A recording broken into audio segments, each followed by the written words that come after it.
We are in Santa Cruz and online at kpfa.org. The time is 9 p.m. Stay tuned for Suspense.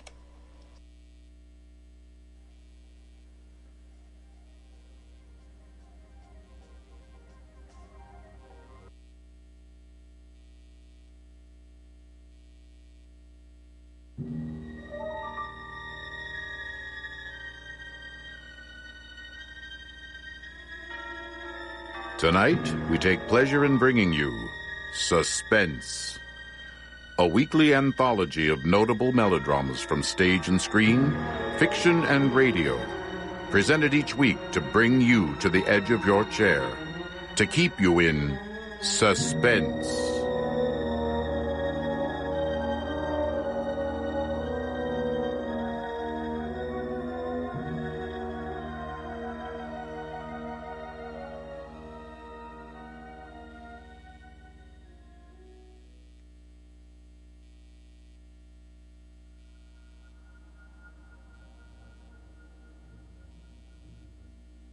During the 19th century, an unusually repugnant form of criminal activity was rampant throughout North America and Europe: grave robbing. Whether to supply doctors with cadavers for research purposes or simply to pilfer the deceased's valuables, the practice became so commonplace that it spawned a cottage industry devoted to safeguarding burial sites by a variety of ingenious means. But it wasn't always humans that desecrated the resting places of the dead. Such was the case in Salem, Massachusetts, where one of the town's oldest cemeteries earned an especially unsavory reputation for its invasive visitors.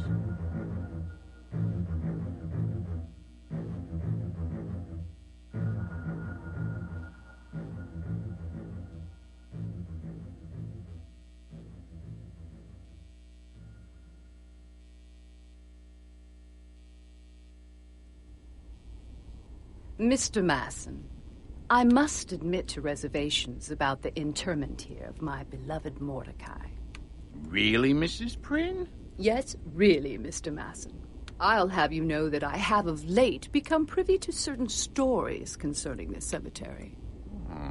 And what stories might they be, Mrs. Prynne? Stories concerning the vast hordes of rats which frequent these grounds. Nothing but old wives' tales. There's nary a rat to be found here. I wish I could believe that, Mr. Masson, but the stories are quite widespread. How generations ago a colony of rats came up from the wharves and settled here in the graveyard, and how they became abnormally large, glutting upon the dead. Not a word of truth to it. And perhaps not just upon the dead, for I have also learned that your predecessor, God rest his soul, died here under most suspicious circumstances. No, he was an old codger anyway. Not to speak ill of the dead, mind you, but it was his time. In fact, it would not be out of the question, Mr. Masson, for this graveyard to be closed down entirely due to its neglected condition. Well... Mr. Masson! All right. I do apologize for withholding the truth from you, Mrs. Prynne, but I'm getting up there in years myself, and I'm afeard that if the cemetery closes, I'll end up in the poorhouse. And that's no place for a hard-working, God-fearing man to be. So the stories are true? I do the best I can. I've set traps for them, put poisoned food by their burrows, even tried shooting them. But the best I can do is keep them under control.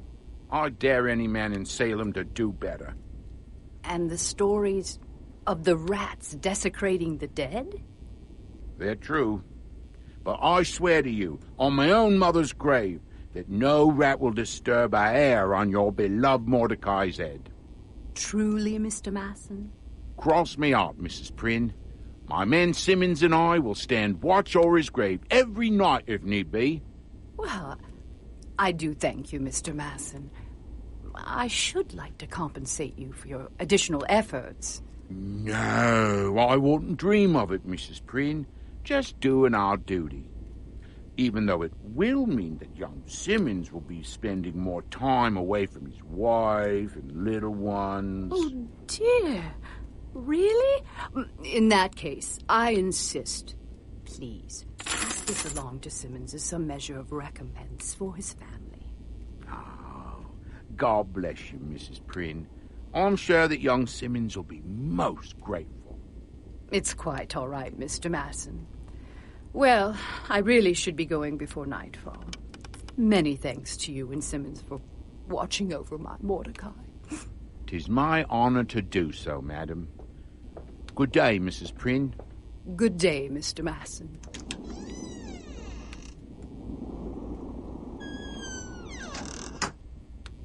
You hear all that, Simmons? Aye, every word. So, then this money must be mine, eh? Tell you what, you conjure up a wife and kids, and it's all yours. In the meantime, I'll hold on to it. For safekeeping, of course. Of course. So, what's on the docket for tonight? Did you not hear? I made Mrs. Prynne a solemn vow to make sure that her beloved Mordecai is not disturbed by any rats. And what better way to prevent that than to disturb him ourselves? Aye, 'tis the Christian thing to do. We wait till 11 o'clock, just in case there are any late mourners. I'll have spades and lanterns ready.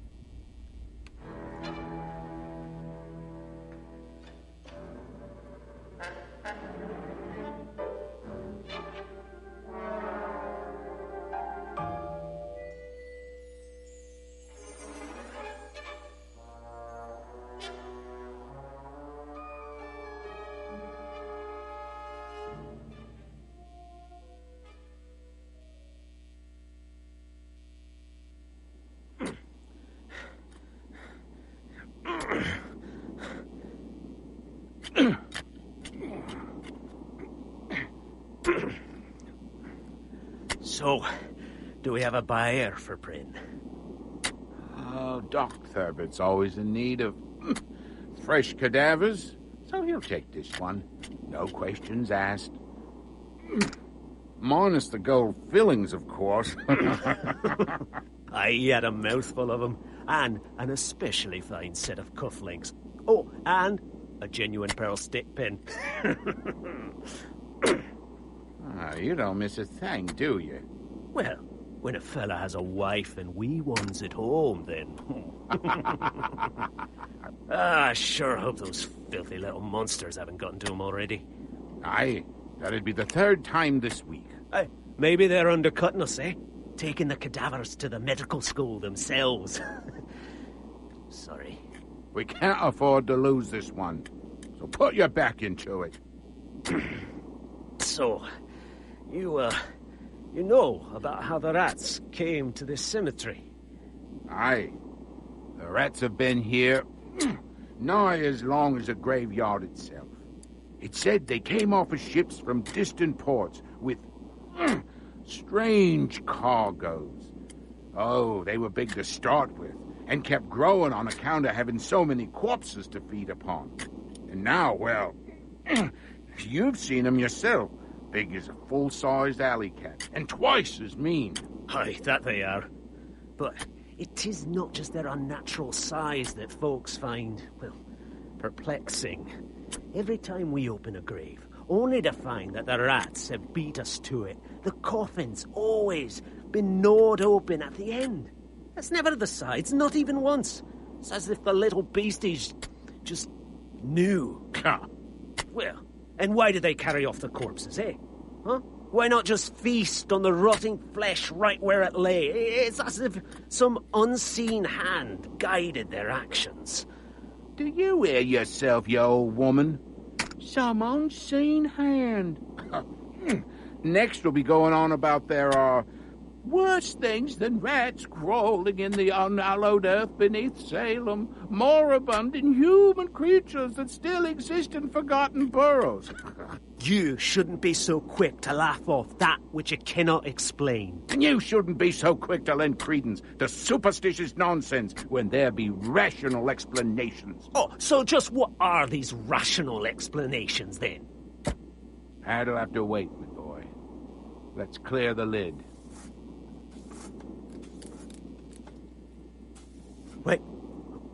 Do you hear that? That scratching. The rats. They beaten us to Prin. Hurry, pry the lid. You have that pepper box pistol? We may be needing it. I have it. Hurry, hurry! Blasted. Gone! Oh, wait, can you hear? Aye, they have not gone far with our prize, but... Oh, to be so close. We're not done yet, lad.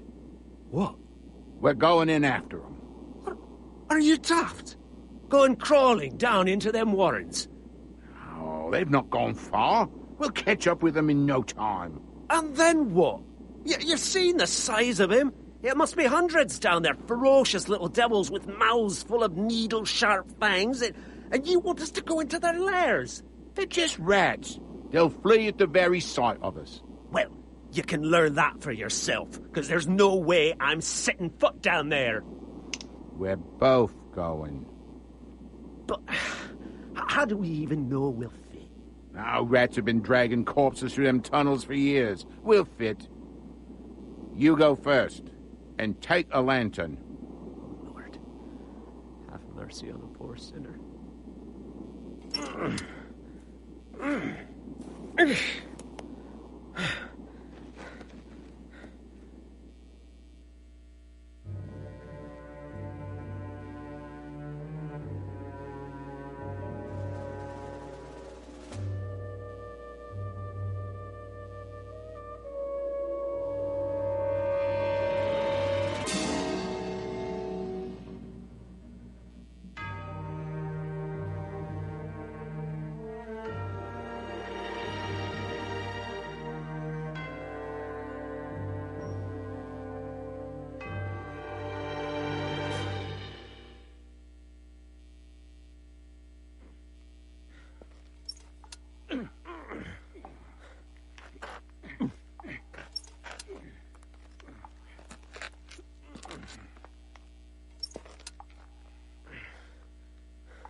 Tunnel. It's all damp and slimy. What did you expect, with all the rain we've had? And the stench, it's like carrion. Quit your belly aching and keep moving.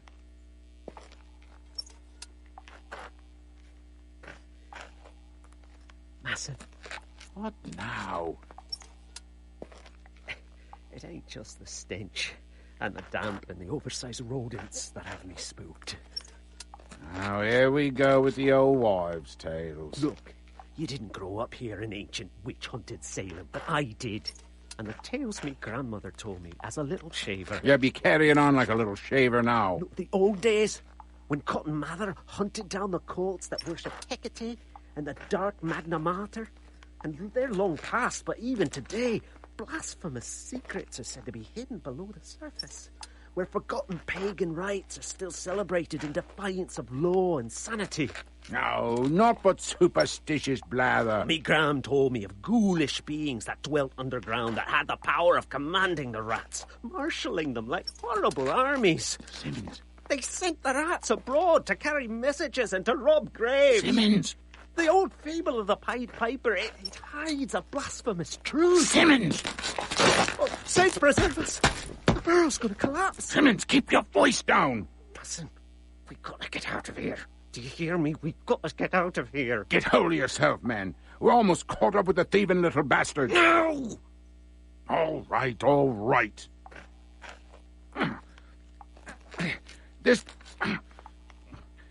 The burrow. It's too narrow to turn around in. Oh, Lord. Oh, saints preserve us. Hold on, hold on. Okay. We've passed a couple of side tunnels already. Is there one anywhere ahead? Simmons. Simmons! There's one just ahead on the left. Maybe 15 feet further. Calm yourself, lad. Let's go forward a wee bit further. Then we use that side tunnel to get ourselves turned back around. All right. Just keep your wits about you, Simmons. We'll be topside again before you know it. If you say so, Masson. If you say so.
Just about there. Good. Now you need to go a little farther straight ahead while I get myself reversed. Then all you do is crawl backwards a few feet and turn yourself around. We'll be out of here in no time. Sure. Yeah, sure we will. And set the lantern in the side tunnel as you pass. I'll be needing it to guide us back out of this hell maze. Sure. Sure.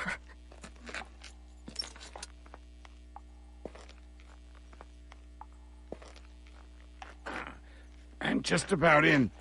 Turning around now. What the devil? What? What's there? I suppose the rats don't devour every last corpse they drag into these tunnels. But there's one just a few feet ahead of me, all propped up like.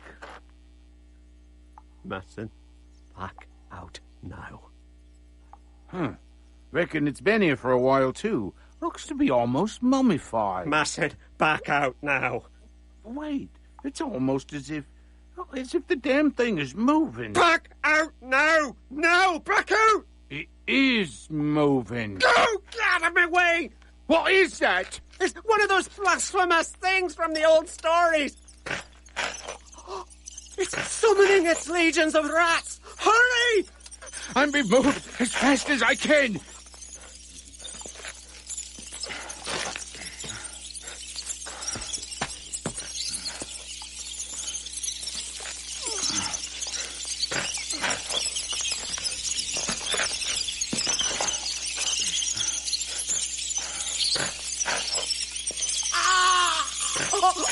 The little demons are feasting on my flesh! Ah!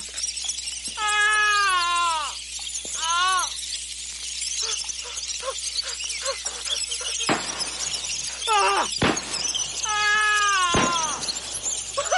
Ah! Ah!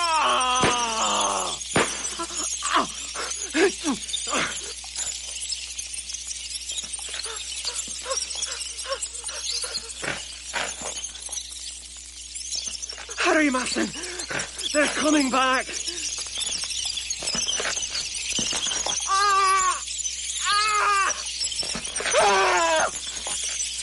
Ah! Simmons! Oh, merciful heavens. I can't let them get to me. I have to... Oh, ow! My head. This big rock in the roof of the warren.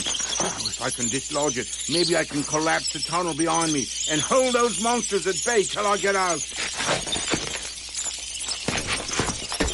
Almost there. Just one more. No! My lantern! Broken! Oh, pitch black all around. And those minions of hell claw on their way to get to me. Get a grip on yourself, Masson. The way out cannot be much further. Just feel your way along the wall, and you'll be above ground before you know it. Oh, but hurry, man. Hurry!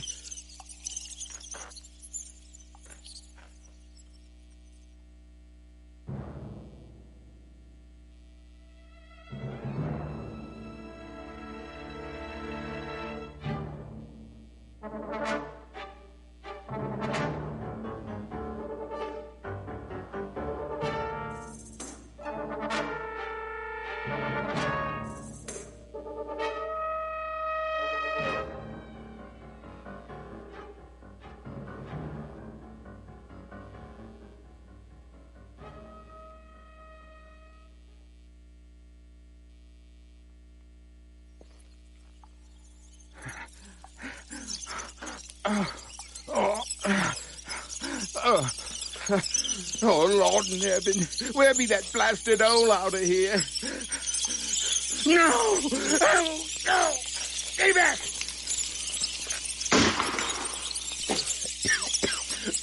Back! Stay back, damn you! I said stay back!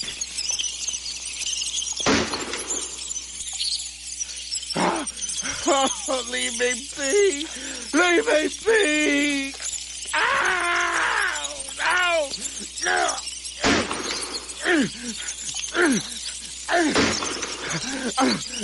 Oh, sweet Jesus, please let me find that hole!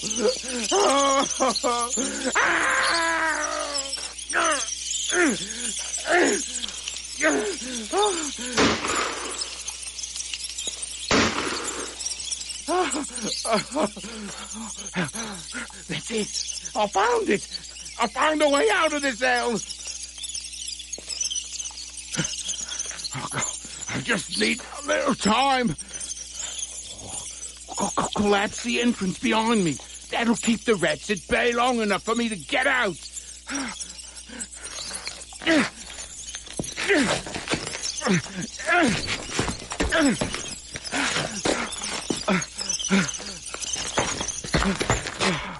Oh, praise be to God.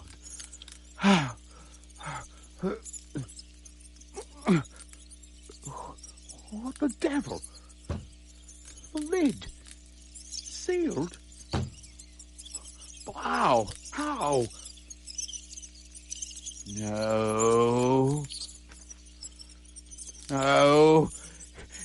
It is the wrong grave. I'm in the wrong grave! No!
So ends The Graveyard Rats by John C. Alzadek and Dana Perry Hayes. Tonight's story of Suspense. Suspense is produced by Blue Hours Productions. Tonight's drama was adapted for radio by John C. Alzadek and Dana Perry Hayes from the short story by Henry Kupner. Daamen Krall was Old Masson, Christopher Duva was Simmons, and Dana Perry Hayes was Mrs. Prynne. I'm Daamen Krall. Next week at this time, tune in again for another study in suspense.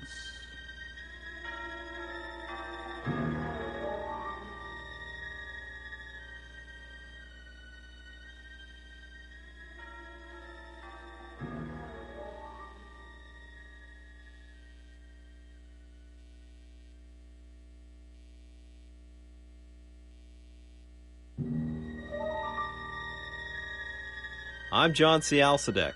And I'm Dana Perry Hayes. Together, we're Blue Hours Productions, the producers of Suspense. In this series of post-episode segments, we'll explain some of the inner workings of radio's outstanding theater of thrills. So please join us as we go behind suspense.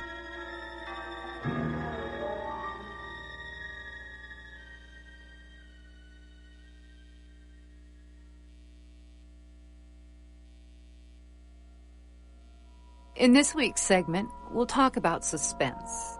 No, not our revival, the original Suspense. The greatest anthology series ever broadcast on the airwaves. In the early 1940s, dramatic programs concerning murder and the macabre were all the rage, with the likes of Lights Out, The Whistler, The Mysterious Traveler, and Inner Sanctum Mysteries drawing large audiences.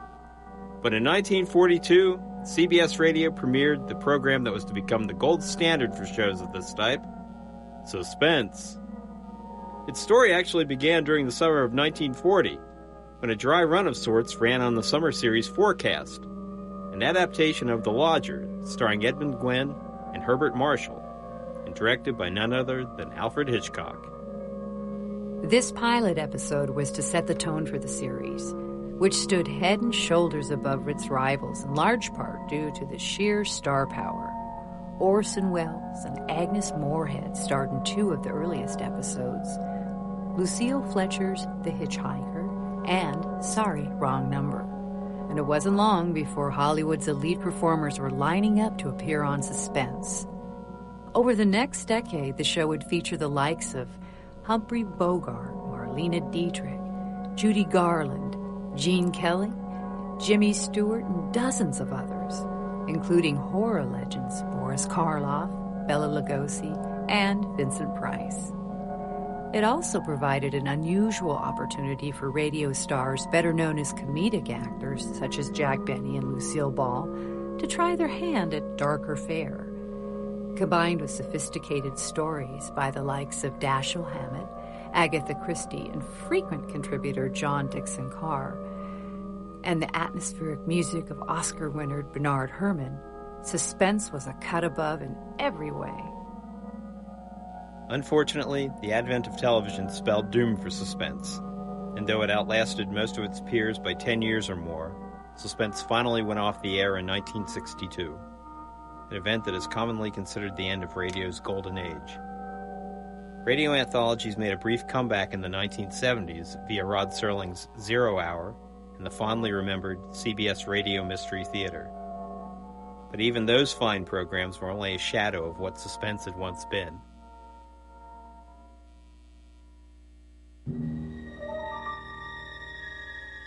Thank you for joining us on Behind Suspense.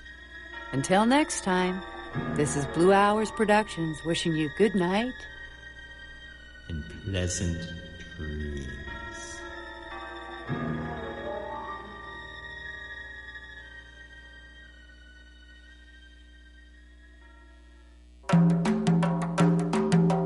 Only a few years back, Thomas Frank wrote the New York Times bestseller, What's the Matter with Kansas? Now he asks a similarly damning question about the entire nation. In his new book of scathing commentaries, Rendezvous with Oblivion, he portrays a society, guess which, in the last stages of disintegration, where the obscenely wealthy have persuaded themselves they owe nothing to the rest of us.